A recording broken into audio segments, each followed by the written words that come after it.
Cześć, w dzisiejszym odcinku opowiem Wam o wyścigowym Fiacie 127. Jedni by powiedzieli, że Fiat 127 to następca 126, ale to jest następca Fiata 850, a poprzednik Fiata Uno. Jesteśmy na torze Motopark w Krakowie, gdzie pokażemy, jak ten samochód jeździ. Zobaczycie całą historię, którą opowie nam właściciel tego samochodu, jak i później Kazimierz opowie o specyfikacji technicznej tego bolidu.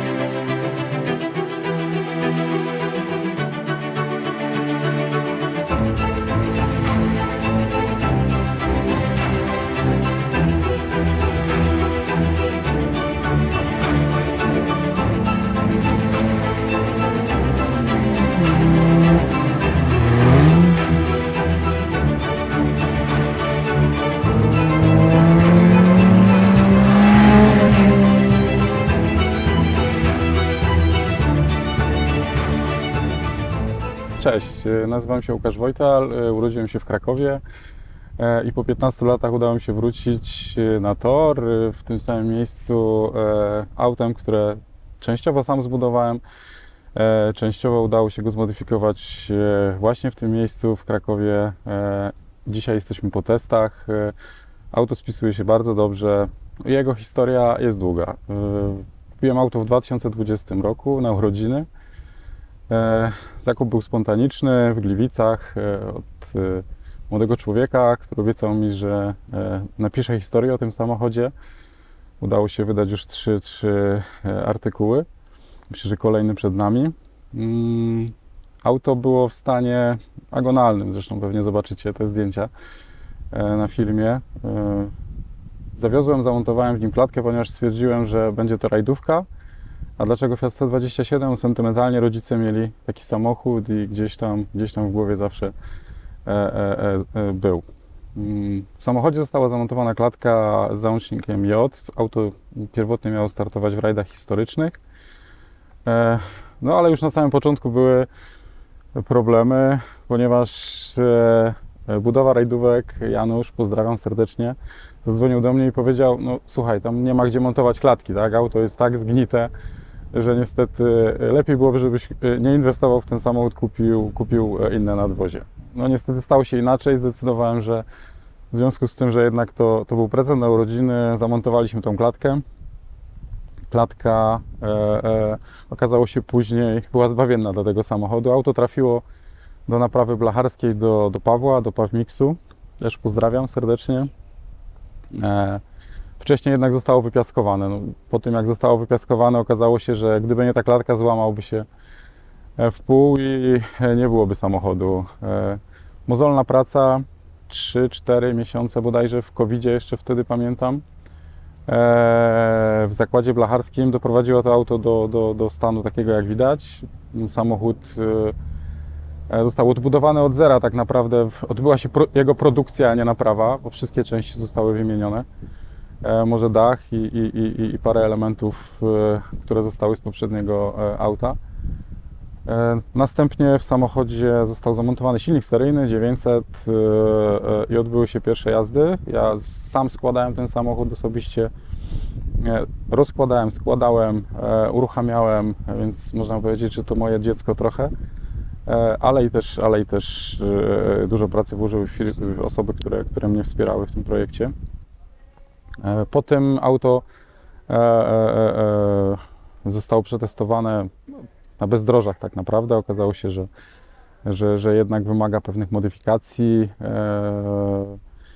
Niestety nie udało się w tym czasie kupić silnika. Silnik chciałem od początku, żeby był z Abartha 1050. Abarth ciężko było dostać taki silnik. Ale gdzieś przy okazji zakupu felg do tego samochodu nawiązałem kontakt z człowiekiem, którego też serdecznie pozdrawiam, Wojtkiem z Łodzi, który, jak się okazało, sprzedając mi felgi, zaproponował mi, że ma również do tego silnik. Silnik, który jest obecnie w tym samochodzie, od Auto Bianchi A112AB, abarthowski silnik. Niestety nie były to łatwe negocjacje, ponieważ silnik tego typu silnik kosztuje. Więc czekałem 6 miesięcy, udało się ten silnik pozyskać i udało się go zamontować również samodzielnie w tymże samochodzie. Pierwszy wyjazd na tor, no niestety po kilku okrążeniach gaźnik odmówił posłuszeństwa i musieliśmy przerwać testy. Następnie brał udział w zawodach w Radomiu, na torze Jastrząb. Tam udało się naprawić gaźnik, drobna tak naprawdę usterka, która powodowała, przytykała dyszę, czy to wolne, czy górne obroty, została usunięta. Zbiornik paliwa, który był zanieczyszczony, został również naprawiony i udało się te zawody ukończyć. Kolejne zawody to były zawody w Lublinie, pod Lublinem, tor Ułęż. No niestety tam nie wytrzymała już skrzynia biegów, wróciłem na wstecznym i to był pierwszy sezon, gdzie zakończyłem rywalizację. Kolejny sezon w 2022 roku, pełny sezon już z inną skrzynią, mocniejszą od tego typu silnika, 1050. Udało się przejechać w całości. Na kilku torach w Poznaniu, w Kielcach stawałem nawet na podium, drugie, trzecie miejsce. W klasyfikacji generalnej nawet włoskich klasyków zająłem 4. miejsce, czy w lidze 125 również. No niestety, jak to bywa w motorsporcie, człowiek 4. miejsce to najgorsze miejsce poza podium. Człowiek chce rywalizować. I tak też zimą oglądając wiele filmików i studiując między innymi katalog filmów z Damiana, w których Kazimierz prezentował swoje samochody, swoje modyfikacje. Pozwoliłem sobie napisać do niego. Dostałem odpowiedź zwrotną, że jak najbardziej jest możliwe, możemy coś podziałać przy samochodzie. Udało się zmodyfikować silnik. Wykonaliśmy pierwsze testy po sezonie, jeszcze na gaźniku to był tor Silesia, później już na wtrysku tor Kielce. Nie do końca byłem zadowolony, szczerze mówiąc. W pierwszym przypadku była moc, natomiast w zakrętach gdzieś tam tracił, dławił przyspieszenie i niestety ten czas był słaby. Następnie w Kielcach się później okazało, ten wtrysk nie do końca się sprawdzał, w sensie gdzieś tam ta moc jego nie była do końca adekwatna. I tak dotrwaliśmy do dzisiaj właśnie, gdzie przyjechałem odebrać samochód. Przetestowaliśmy auto na torze Motopark Kraków i szczerze mówiąc to jest samochód, który jest nie do poznania. Moc tego samochodu, przyspieszenie, to jak zachowuje się w zakrętach, jak się szpera przykleja do asfaltu. Bardzo fajnie to wygląda. Mam nadzieję, że to jest taki początek i możliwość osiągania lepszych miejsc na torze. Wydaje mi się, że została wykonana robota taka, jakiej się spodziewałem, taką, jaką chciałem. Chciałem, żeby to auto było konkurencyjne, zrywne, żeby przyspieszało i polecam jak najbardziej firmę Fastcar i to, co robi Damian. Myślę, że to, co robi Kazimierz, warto gdzieś tam wziąć pod uwagę, jeżeli chcecie modyfikować swoje samochody. Teraz najważniejsza część tego samochodu, czyli silnik i tak naprawdę modyfikacje, które Kazimierz przeprowadził. Ja Wam powrzucam filmiki, jak nagrywaliśmy u niego w warsztacie modyfikację jeszcze środka silnika, a nie samego wtrysku, bo oprócz samego wtrysku oczywiście silnik przeszedł gruntowny remont, zmianę chyba tłoków, ale to wszystko zobaczycie w filmie i Kazimierz zaraz nam o tym wszystkim opowie. Ja biorę kamerę i teraz przepytuję Kazimierza odnośnie serca tego samochodu.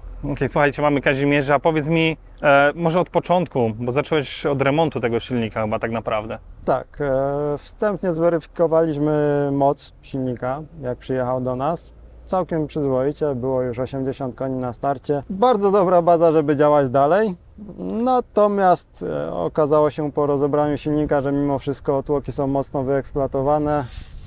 Tak naprawdę cylindry także już swoje przeżyły, miały jakieś plamki, wrzery. Także zapadła decyzja o szlifie, doprężające tłoki. przypadkiem niestety też trzeba było dokupić kute korbowody, ponieważ śruby do korbowodów oryginalnych, które są bardzo mocne, już nie były dostępne. Udało się gdzieś tam znaleźć 4 sztuki, także trzeba było iść w kute korbowody, które mają śrubeczki ARP. Tłoki doprężające, stopień sprężania mamy w okolicach 12,7 jak pamiętam do 1, także bardzo mocno doprężony silnik. Doprężony dlatego, ponieważ głowica, jak już do nas przyjechał, stąd była moc, była splanowana ponad 0,6 mm. Oryginalny wałek niestety miał wytartą jedną krzywkę, podobnie współpracujący z nią popychacz był mocno wytarty. Pozostałe popychacze były już wyeksploatowane, powierzchnie zamiast być płaskie zrobiły się takie łódeczki, także praktycznie cały układ rozrządu jest nowy. Mamy sportowy wałek włoskiej produkcji, ściągany z Chorwacji, ponieważ tam lubują się w tych silnikach. Wałek ma parametry 316, wzniosu nam daje około 10,4 mm. Może powiesz, dlaczego ten wałek tam w Chorwacji jest dosyć popularny? A to jest chyba ten sam silnik co Auto Bianchi Tak. A112. Dokładnie to jest ten sam silnik, co A112, to jest ten sam silnik tak naprawdę co Fiat 600, Fiat 850, także... No i tam Jugo chyba też to wchodziło, nie? Tak, Jugo jakieś... Zastawa była, tak? Tak. Zastawa 750 chociażby, no też to jest dokładnie Fiat 600 troszkę rozwiercony. Tak i Fiat 850 to jest dokładnie ten sam silnik, jakaś Panda 900 na przykład. To Czyli jest... dla nich ten samochód jest tym, czym dla nas jest Fiat 126P, ten silnik, Dokładnie. albo Fiat 500 dla Włochów. Tak, dokładnie. To jest bardzo popularne wozidełko tam. Zresztą tak naprawdę ten silnik w związku ze swoją bardzo długą historią od lat chyba 50. można już spokojnie powiedzieć, a nie wiadomo kiedy powstawał na stołach kreślarskich inżynierów tak naprawdę. Więc ma bardzo dużo części, natomiast no, jest już gatunkiem wymierającym. Zastąpiła go seria Fire, która jest dużo nowocześniejsza, praktycznie do dzisiaj gdzieś się tam pojawia w fiatowskich samochodach, czy tam właściwie nawet koncernu FCA można powiedzieć aktualnie. Wracając do meritum tego silniczka naszego, udało się skompletować części.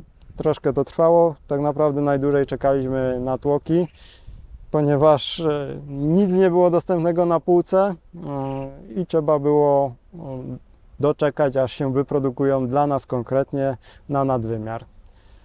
Jeśli chodzi o silnik, dodatkowo no, sprzętowo dostał nowy alternator, nowy rozrusznik, wszystko pasuje z Seicento 900, więc było dostępne praktycznie od ręki w rozsądnych pieniążkach. Dalej z takich detali, no to była oryginalna chłodnica oleju, dość mała. Wyposażyliśmy w większą chłodnicę oleju, 30-rzędową, nowe przewody teflonowe w stalowym oplocie. Oczywiście doszedł wtrysk, ponieważ na gaźniku ciężko było prowadzić samochód. Miał bardzo taką górkowatą charakterystykę, co było zapewne widać na wykresie z hamowni. Tutaj chyba jakaś przebitka może się pojawi, albo osobny filmik.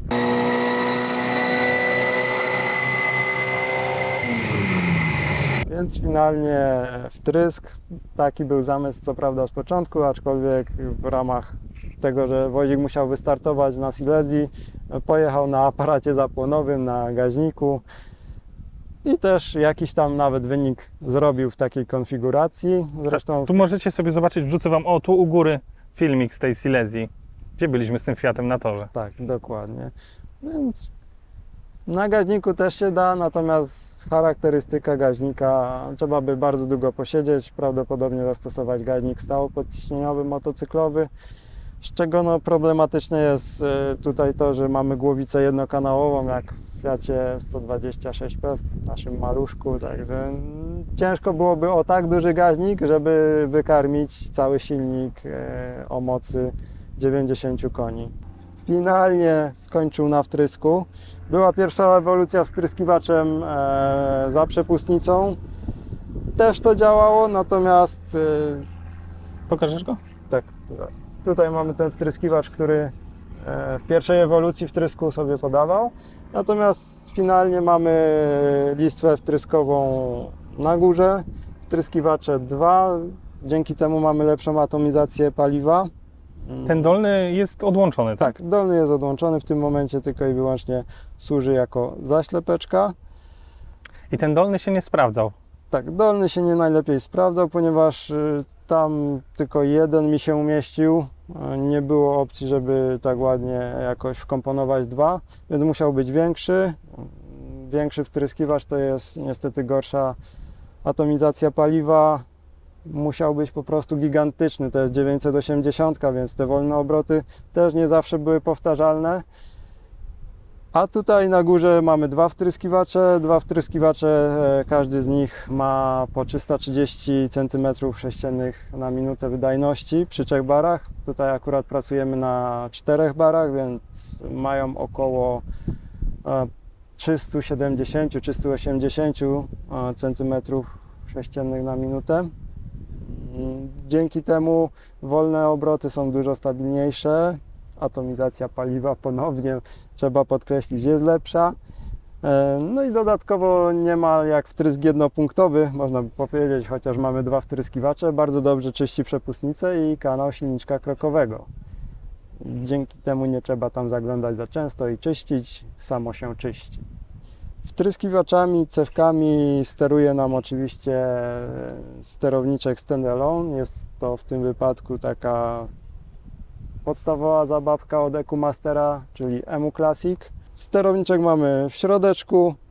Jest to tak wiązka zaadaptowana od Seicento 900 tak naprawdę, żeby obniżyć jakiś tam budżet całej tej koncepcji, żeby sprawdzić też jak to działa.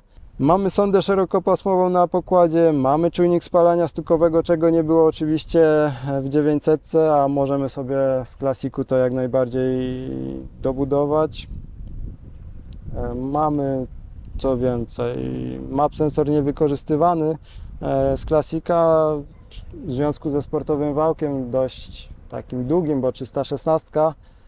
Mamy sterowanie w trybie Alpha N, czyli uchylenie przepustnicy oraz obroty silnika. Sprawdza się to bardzo dobrze w przypadku takich właśnie silników wolnosących z szalonymi wałkami rozrządu.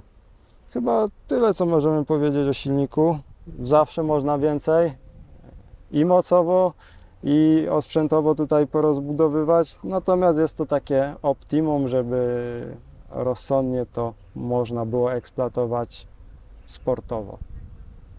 Słuchajcie, kończymy odcinek z tym pięknym, wyścigowym Fiatem 127, a ja nie wiem dlaczego, ale YouTube poleca Wam właśnie ten film, który się tutaj wyświetla. On go wybrał specjalnie dla Was, więc kliknijcie i on powinien Was bardzo zainteresować. Do zobaczenia.